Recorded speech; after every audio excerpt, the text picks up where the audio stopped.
بسم الله الرحمن الرحیم. تیرو درسونو ته لنډه کتنه. له زیږون څخه مخکې وده چې دغه موده یعنې د نطفې له تړل کېدو څخه تر زیږونه پورې کابو 280 ورځې دي، په 3 پړاوونو ویشل شوي. اول تخمګي پړاو چې 14 ورځې یعنې 2 اونۍ وخت نیسي. دوم رویاني پړاو دی چې له 3مې اونۍ څخه پیل تر 8مې اونۍ، او دریم جنیني پړاو چې له 9مې اونۍ څخه پیل تر زیږونه پورې رسیږي. په دغه 280 ورځنۍ دوره کې د جنین وده داسې وي چې په لومړۍ اونۍ کې القا شوې حجره د رحم په لور حرکت کوي.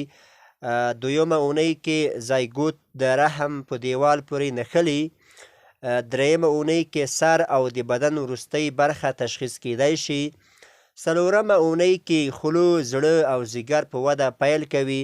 شپږمه اونۍ کې لاسونه او پښې په وده پیل کوي.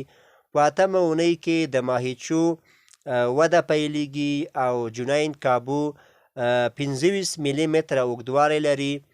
12مه اونۍ کې جنین له انسان سره ورتهوالی پیدا کوي او کابو 15 ملي متره اوږدوالی لري. نوکان او باڼه په وده پیل کوي او جنسیت یې مشخص کیدای شي. 14مه اونۍ کې 115 ملي متره اوږدوالی لري او مور د جنین حرکات احساسولی شي. 5مه میاشت کې جنین کابو 150 ملي متره قد لري او ښه حرکت کولی شي.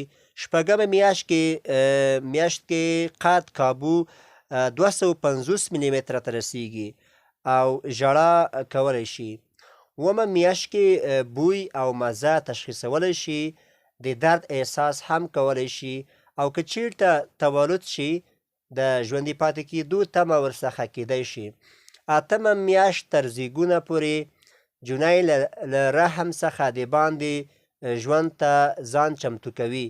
له زیږون څخه مخکې وده کې ځینې عوامل شته چې پر ماشوم اغیزه کوي، لکه د مور عمر، د مور تغذیه، د درملو استعمال، د مخدره توکو او الکولو استعمال، وړانګې، د مور ناروغي او اختلالات، د RH عامل، د مور عاطفي حالات، د زیږون ترمنځ واټن، اسانه او ستونزمن زیږون او له وخت څخه مخکې زیږون. کله چې د حمل موده پای ته رسیږي نو زیږون صورت نیسي چې 3 پړاوونه لري. اول د زیږون درد چې له 8 تر 14 ساعته پورې وخت نیسي. دویم زیږون چې له 20 تر 80 دقیقو وخت نیسي.